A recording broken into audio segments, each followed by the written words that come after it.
প্রথম অভিযোগ তো আমার হয়েছে x sports minister Arup Biswas, তারপরে ওনারই রিলেটিভ জুই বিশ্বাস এবং আরও কিছু আমলা প্লাস পুলিশের এগেনস্টে যেহেতু কেস, তখনকার এক্স ডিজি মানে এখনকার এক্স ডিজি রাজীব কুমারের এগেনস্টেও রেখেছি আমরা।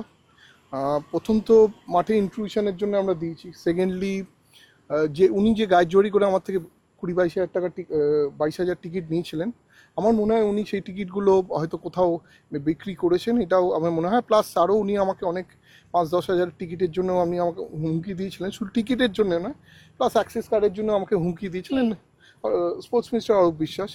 এবং জুই বিশ্বাসও ইনডাইরেক্টলি আমাকে হুমকি দেওয়া হয়েছিল যে ওনাকে অ্যাক্সেস দিতে হবে।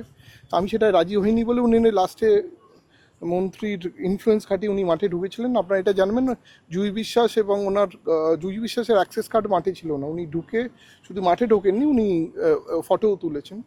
এবং আমি একজনকে আমার সঙ্গে রয়েছে, এর নাম সঞ্জয়, এ প্রত্যক্ষদর্শী, মানে এ প্রথম দর্শক হিসেবে মাঠে ঢুকেছিল। কত বড় পুলিশের বিফলতা, মানে আপনি ভাবুন, ও দর্শক হয়ে ঢুকে ও মাঠে মেসির সঙ্গে ছবি তুলছে মাঠের মাঝখানে। তার মানে বোঝা যাচ্ছে একটা জেড প্লাস আর জেড ক্যাটেগরি সিকিউরিটিতে একটা দর্শক সে মাঠে ঢুকে গিয়ে মেসির সঙ্গে ছবি তুলেছে। ওর মতন কম করে 150-200 লোক এরম মাঠে ঢুকেছে। ও বলছে ও প্রত্যক্ষদর্শী, ও নিজেই দেখেছে যে এরম করে মাঠে ঢুকেছে। এবং ওর কনসিয়েন্সে লেগেছিল যে আমার মতন একটা লোক যে একটা ইভেন্ট এত বড় করেছে, তার উপর যে ইনজাস্টিসটা হয়েছে, ও আমাকে অনেক দিন ধরেই বলছিল। তখন আমি বললাম ঠিক আছে, আমি যেদিনকে এফআইআর করবো সেদিন তুই থাকিস। ও আজকে আমার সঙ্গে ছিল এবং আমাকে বললো কথাটা। এবং দেখুন, একটা Z category Z plus event, যেখানে chief minister, ex chief minister chief guest হওয়ার কথা ছিল, তাতে যদি এই ধরনের মানে সিকিউরিটি কম্প্রোমাইজ হয়, তাহলে বোঝা যায় যে আমাকে কিরমভাবে ভিকটিম বানানো হয়েছিল। বেসিক্যালি আমার ইভেন্টটাকে স্যাবোটেজ করা হয়েছিল। আজ যে এত দর্শক যারা মাঠে এসেছিল তারা কেন দেখতে পায়নি? কেন শো ফ্লোতে অরূপ বিশ্বাস ছিল না, শো ফ্লোতে অনেক আমলারা ছিল না, শো ফ্লোতে উনি ওনার ফ্যামিলি মেম্বারদের ছবি তুলেছেন, তারাও ছিল না। এই যে মাঠে ঢুকে আর এত লোক ঢুকলো, এই যে অরূপ বিশ্বাসের এত সিকিউরিটি গার্ড, এত ইউটিউবার কী করে ঢুকলো? তার মানে আমার যে প্রোগ্রামটা উনি ডিরেল করবেন বলেই উনি এইটা করেছেন, আমি মানে স্যাবোটেজ করেছেন।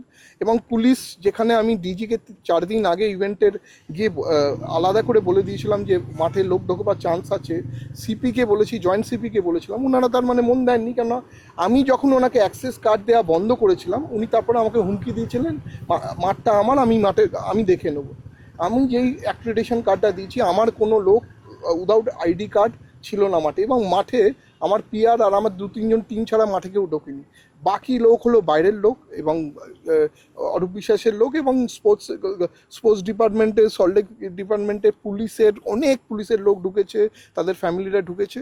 আমরা সব আইডেন্টিফাই করছি একটা একটা করে। এখন ইনিশিয়ালি এনাদের জন্য নামে কেস করেছি, এরপর আরও কেস করবো। এফআইআর এ আপনি মেন অভিযোগটা কি করলেন? মানে আপনি তো মানহানির মামলা করবেন বলছেন। হ্যাঁ, মানহানির মামলাটা তো কোর্টে করতে হবে, মানহানির মামলা এফআইআর হয় না।